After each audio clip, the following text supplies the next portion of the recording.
Welcome to Faith and Freedom. For the next few minutes, we hope to inform, inspire, and encourage you as we discuss the legal victories and challenges to your fundamental freedoms and religious liberties. Faith and Freedom comes to you from Liberty Counsel, a civil liberties education and legal defense organization. Join us now as Matt Staver, the President and General Counsel of Liberty Counsel, explains the latest legal issues all across this country in the courtrooms of America. Liberty Counsel is winning the battle for your constitutional freedoms. President John Adams said this: "Our Constitution was made only for a moral and religious people. It is wholly inadequate to the government of any other." I'm Matt Barber, Director of Cultural Affairs with Liberty Counsel and Associate Dean with Liberty University School of Law. In today, once again for Matt Staver, and joining me in studio is Sean Akers, Dean of Liberty's Helms School of Government and Policy Analyst with Liberty Counsel. Sean, yesterday we had a great conversation about this living, breathing view of the Constitution that is held by so many on the secular left versus our founding fathers' view of the Constitution, what's known as the originalist view, that it is a document that is to be interpreted under strict judicial restraint, that it is a limiting document, but that it doesn't limit individual rights and freedoms. It limits the federal government's authority to impose its will on the sovereign, we the people. And I thought we should pick up today with that conversation and talk a little bit about how the Constitution was created within the framework of its time, within a Judeo-Christian worldview. And today we see this epic clash of worldviews here in the United States between this secular, humanist, neo-Marxist worldview, the living, breathing view of the Constitution, which essentially views the Constitution as a hindrance, as an encumbrance to a particular ideological agenda, versus the Judeo-Christian worldview, which the Constitution was created to work in harmony with the latter, the Judeo-Christian worldview.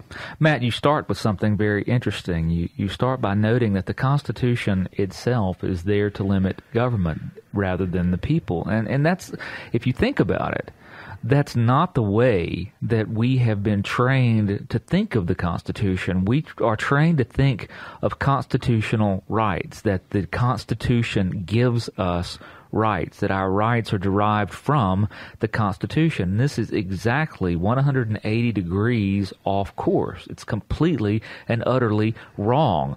The Constitution does not create rights. All it does, when we talk about rights, like the Bill of Rights, what we are saying there is that these are some very particular places that we the people told government, you have no authority here. You can't do these things. The entire Constitution is there to both create the powers of government as a grant from we the people and to limit those powers. The first articles of the Constitution literally create the branches and say, here's what you are and here's how you operate. The Bill of Rights comes back later and says, oh, by the way, in case we didn't mention it, you can't do these things. You can't establish a religion. You can't interfere with religion. You can't make people speak, and you can't make them shut up. You have to let us have liberty. That's what we did. That's what we wanted. That's the way it was set up, Matt. And it's irrefutable that the rights are, according to our founding fathers, were and according to reality, our rights, our unalienable rights, are derived from our Creator, not from government. The Declaration of Independence, the birth certificate of the Constitution, said it best, said it better than we can. Quote, "We hold these truths to be self-evident, that all men are created equal, that they are endowed by their Creator with certain unalienable rights, that among these are life, liberty, and the pursuit of happiness." I think it's interesting. We've talked about this living model of the Constitution, which President Obama, for instance, has said on numerous occasions that he believes. He views the Constitution as this living, breathing document. There's been quite an uproar in recent weeks on two separate occasions. The president, in paraphrasing the Declaration of Independence and the rights that we hold as United States citizens conveniently left out. He said that that people are endowed with certain unalienable rights. He left out endowed by our Creator, and he did it twice in a row, and he did it from his beloved teleprompter, so it could not have been by accident.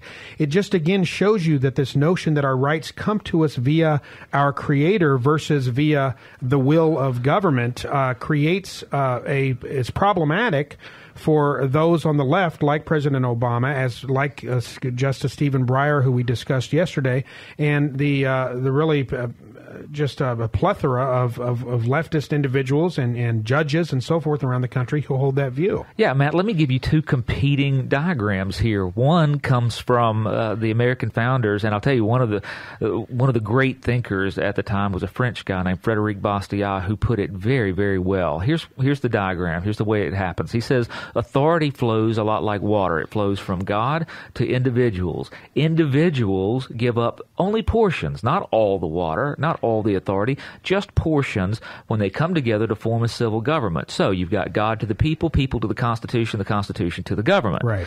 Well, when President Obama leaves out endowed by their Creator, it just says endowed, and that lends the question of endowed by who? And I'll tell you, when you take that and turn it upside down, then you get the state gives to people their rights. So you put the state on top, not God, and from the state to the people. And that's the whole pyramid. Now, here's the problem, Matt, is one, that's not the way the United States was founded.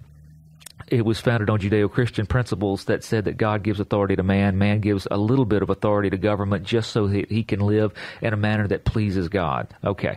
Now, if you want, though, if your desire is to use government to give rights to man, if you want government to be all-powerful, you have to turn that upside down, and you wind up with a very silly scenario where you've got a paternalistic government that not only gives you things, but also limits you. Every time our founders told us that he who is willing to trade freedom for security deserves neither. That gives you the equation. The price of security is freedom. Every time that you get something, you give up a little bit of freedom. And the best analogy for it is this, Matt.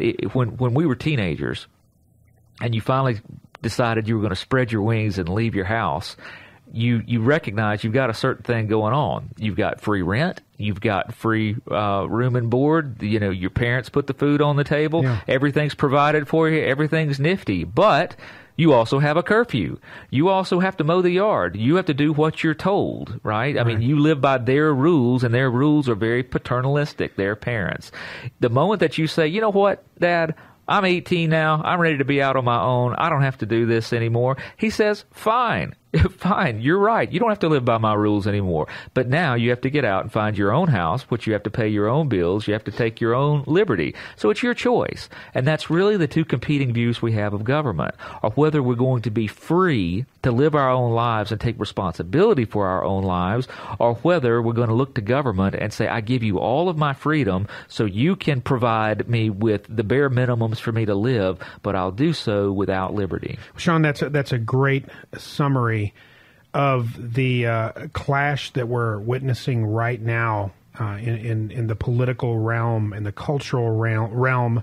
The media is hitting on it. You know, you hear talk about the Tea Parties and people rising up against President Obama's so-called progressive agenda. Well, the president, people are saying no, they're rejecting that notion of a nanny state, that notion that we are going to continue to live in the house and be told, you know, what we can do and be held accountable by the government for every waking moment of every day, being told how to live our lives, and healthcare, the most intimate details of our lives as it relates to how we're going to spend our money, and so forth. Well, President Obama, as I mentioned earlier, has made it clear where he stands on his view of the Constitution. In his book, The Audacity of Hope, he said, I'm quoting, "The Constitution is not a static but living document and must be read in the context of an ever-changing world."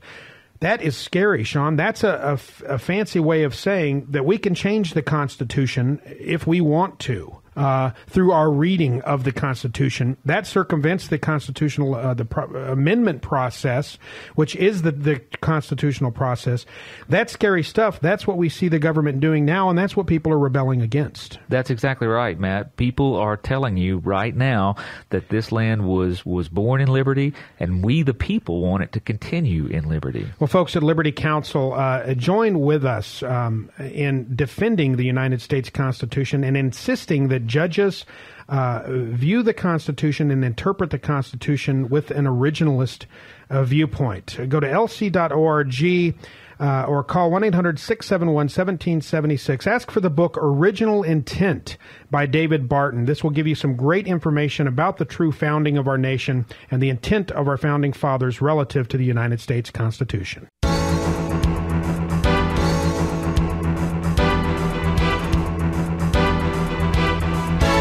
You have been listening to Matt Staver of Liberty Counsel. Our hope is to encourage and inspire you to stand up for your faith, family, and freedoms. We can accomplish a lot when we work together. Get informed and get involved today. Sign up for our free monthly newsletter, The Liberator. We will send it out to you free of charge. Stay informed with our Liberty Alert email update. Just click on the website at www.lc.org or call us at 1-800-671-1776. Tune in next time to learn more about your rights right here on Faith and Freedom.